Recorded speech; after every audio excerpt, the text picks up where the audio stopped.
CM योगी बोले, पहले लोग यूपी आने से डरते थे, आज दुनिया का हर निवेशक हमारी ओर देख रहा। 4.5 लाख युवाओं को रोजगार दिया।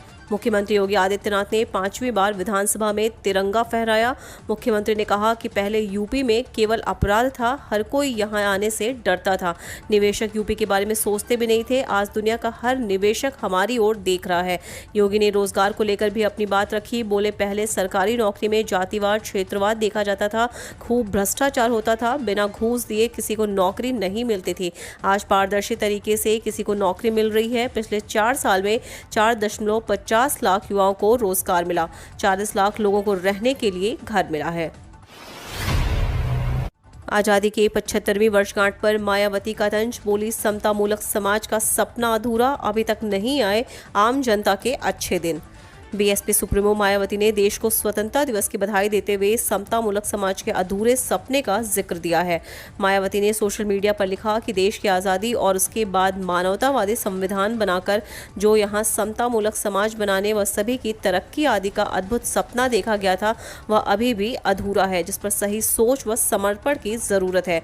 मायावती ने केंद्र और राज्य सरकारों पर सवाल उठाते हुए जनता के दुख दर्द को समझते हुए उनके समस्याओं पर काम करने की जरूरत पर बल दिया है।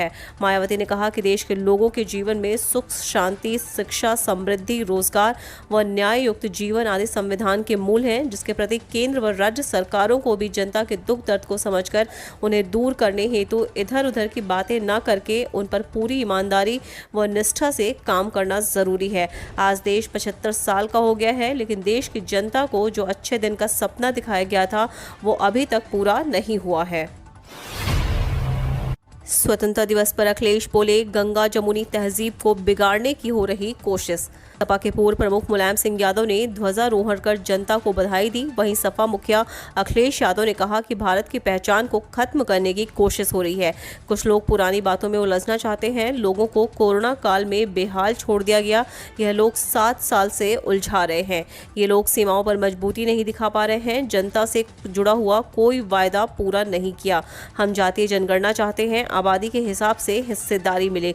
यह लोग जाति के नाम पर लड़ाना चाहते हैं। अखिलेश बैग के सहारे घर घर पहुंचने की तैयारी। सपा नेता ने खोजा प्रचार का अनोखा तरीका। अब अखिलेश यादव की फोटो और योजनाएं पहुंचेंगी घर घर, साथ में मिलेगा राशन। उत्तर प्रदेश में अनौपचारिक रूप से 2022 के विधानसभा चुनाव का ऐलान हो चुका है। राजनीतिक दल नए नए तरीके से प्रचार का तरीका निकाल रहे हैं। हाल ही में सरकार ने प्रधानमंत्री गरीब कल्याण अन्न योजना के तहत निःशुल्क राशन वितरण का कार्यक्रम शुरू किया है, जिसमें सरकार 5 किलोग्राम राशन दे रही है। इसकी खास बात यह है कि जिस बैग में यह राशन दिया जा रहा है, उस पर पीएम मोदी की फोटो भी छपी हुई है, जिसकी सोशल मीडिया पर खूब चर्चा हो रही है। इसी तर्ज पर लखनऊ के उत्तरी विधानसभा से चुनाव लड़ने की तैयारी कर रहे सपा नेता व लोहिया वाहिनी के पूर्व प्रदेश उपाध्यक्ष चांद सिद्दीकी ने प्रचार का अनोखा तरीका ढूंढ लिया है। चांद सिद्दीकी होर्डिंग और पोस्टर से इतर अब बैग पर अखिलेश यादव की फोटो और सपा सरकार के दौरान शुरू हुई जनहित की योजनाओं को छपवाकर दुकानों पर बांटेंगे, जिसमें दुकानदार सामान देंगे। इसे घर घर तक सपा मुखिया की फोटो के साथ उनकी योजनाएं पहुंच जाएंगी। इसमें चावल, दाल, नमक, आटा समेत सभी मसाले और तेल दिए जा रहे हैं। पीएम मोदी ने किया ऐलान, सबको मिलेगी नौकरी। प्रधानमंत्री नरेंद्र मोदी ने 75वें स्वतंत्रता दिवस के मौके पर देशवासियों को सौगात दिया है। पीएम मोदी ने प्रधानमंत्री गति शक्ति नेशनल प्लान योजना का ऐलान किया है। पीएम मोदी ने इसकी घोषणा लाल किले से अपने भाषण में किया है। इस योजना के तहत केंद्र सरकार 100 लाख करोड़ रुपए खर्च करेगी। इस योजना के तहत युवाओं को रोजगार के साथ ही देश के इंफ्रास्ट्रक्चर का विकास भी किया जाएगा। मंत्री सिद्धार्थनाथ सिंह ने ओवैसी को दी नसीहत। कहा, अपने स्वार्थ के लिए सांप्रदायिकता की भूमि ना बनाएं। जैसे जैसे उत्तर प्रदेश में विधानसभा चुनाव नजदीक आ रहे हैं, वैसे वैसे पार्टियों और नेताओं में जुबानी जंग तेज होती जा रही है। इसी कड़ी में ऑल इंडिया मजलिस-ए-इत्तेहादुल मुस्लिमीन प्रमुख और सांसद असदुद्दीन ओवैसी 17 अगस्त से यूपी में 2022 को लेकर चुनावी आगाज करने जा रहे हैं। ओवैसी प्रयागराज से अपने चुनाव अभियान की शुरुआत भी करेंगे। असदुद्दीन ओवैसी की यूपी में एंट्री को लेकर योगी सरकार के प्रवक्ता को कैबिनेट मंत्री सिद्धार्थनाथ सिंह ने सधी हुई प्रतिक्रिया दी है। उन्होंने कहा कि यह लोकतंत्र है, कोई भी आए, कहीं से भी शुरुआत करे, उसकी पूरी इजाज़त है। अगर असदुद्दीन ओवैसी आ रहे हैं तो उनका भी स्वागत करना चाहिए। कैबिनेट मंत्री सिद्धार्थनाथ सिंह ने स्वतंत्रता दिवस के मौके पर असदुद्दीन ओवैसी को संदेश देते हुए कहा कि पिछले 4.5 साल में यूपी शांत रहा, इसलिए आने वाले दिनों में अपने स्वार्थ के लिए उसे सांप्रदायिकता की भूमि कतई न बनाएं। सीबीएसई इम्प्रूवमेंट एग्जाम 2021 10वीं और 12वीं की कंपार्टमेंट और इम्प्रूवमेंट परीक्षा के लिए आज खत्म होगी रजिस्ट्रेशन प्रोसेस। 25 अगस्त से शुरू होंगे एग्जाम्स।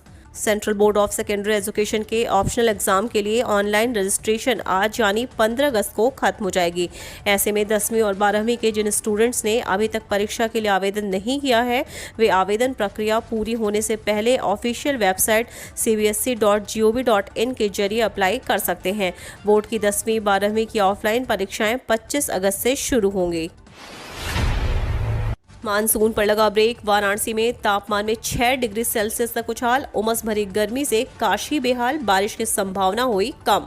बीते कई दिनों की बारिश और ठंडी हवाओं का दौर खत्म होते ही वाराणसी में फिर से उमस और गर्मी से लोगों के पसीने छूटने लगे। एक ही दिन में तापमान 6 डिग्री सेल्सियस से भी ऊपर आ गया और हवाएं स्थिर हो चुकी हैं। रविवार को वाराणसी में दिन की शुरुआत चटक धूप के साथ हुई और अधिकतम तापमान 35.2 डिग्री सेल्सियस तक दर्ज किया गया। मौसम विशेषज्ञों का मानना है कि यह स्थिति मानसून ब्रेक की है। अब आगामी दिनों में बनारस में बारिश की संभावनाएं बेहद कम है। सोमवार के बाद कहीं कहीं छिटपुट बादल घेरेंगे और वहीं हल्की बारिश करा सकते हैं। डीए बढ़ने के बाद अब पेंशनर्स को तोहफा, बढ़ाई गई पेंशन, हर महीने 7800 रुपए तक का मिलेगा फायदा। आज़ादी के 75 साल पूरे होने के मौके पर केंद्र सरकार पेंशनर्स के लिए एक खुशखबरी लेकर आई है। अगर आप भी केंद्र सरकार की ओर से पेंशन के लाभार्थी हैं तो ये खबर आपके लिए है। केंद्रीय कर्मचारियों को महंगाई भत्ता देने के बाद अब गृह मंत्रालय ने सरकारी सेवा से लगे पेंशनर्स की महंगाई राहत बढ़ाने का ऐलान किया है। बता दें कि कोरोना वायरस महामारी की वजह से पेंशनर को दी जाने वाली महंगाई राहत में बढ़ोतरी पर रोक लगाई गई थी। मौजूदा समय में पेंशनर्स को 15% महंगाई राहत दिया जाता है। भारत सरकार में डायरेक्टर मीनू बत्रा के आदेश के मुताबिक सेंट्रल फ्रीडम फाइटर्स पेंशनर्स, उनकी आश्रित या उनकी बेटियों की महंगाई राहत को 15% से बढ़ाकर 26% करने का फैसला लिया गया है। पीएनबी दे रहा 50,000 से 10 लाख रुपए का लोन, जाने कैसे और कौन ले सकता है फायदा। पंजाब नेशनल बैंक ग्राहकों को कई खास तरह की सुविधाएं देता है। अगर आपको भी पैसों की ज़रूरत है या फिर आप कोई अपना बिजनेस शुरू करने का प्लान बना रहे हैं तो बैंक आपको पूरे 10 लाख रुपए तक की मदद करेगा। पीएनबी ने ट्वीट करके इसके बारे में जानकारी दी है। इस प्लान के तहत बैंक 50,000 रुपए से लेकर ग्राहकों को 10 लाख रुपए तक का लोन देती है। इस योजना का प्रधानमंत्री मुद्रा योजना है। आइए आपको बताते हैं कि आपको कैसे इसका फ़ायदा मिल सकता है। छोटा कारोबार शुरू करना है या फिर अपने पुराने काम को बढ़ाने के लिए सरकार ने 10 लाख रुपए तक के लोन की कई योजनाएं शुरू की हैं। बता दें आपको कि ये 10 लाख रुपए लोन के रूप में मिलेंगे। सरकार की इस योजना का नाम पीएम मुद्रा लोन योजना है। पीएनबी ने किया ट्वीट। पीएनबी ने ट्वीट में लिखा है कि स्वरोजगार को बढ़ावा देने के लिए पीएनबी की ओर से मुद्रा लोन योजना की सुविधा दी जाती है। इस योजना के साथ बढ़े आत्मनिर्भरता की ओर कदम बढ़ाएं। इसके अलावा इस योजना के बारे में अधिक जानकारी के लिए आप ऑफिशियल लिंक पर भी विजिट कर सकते हैं।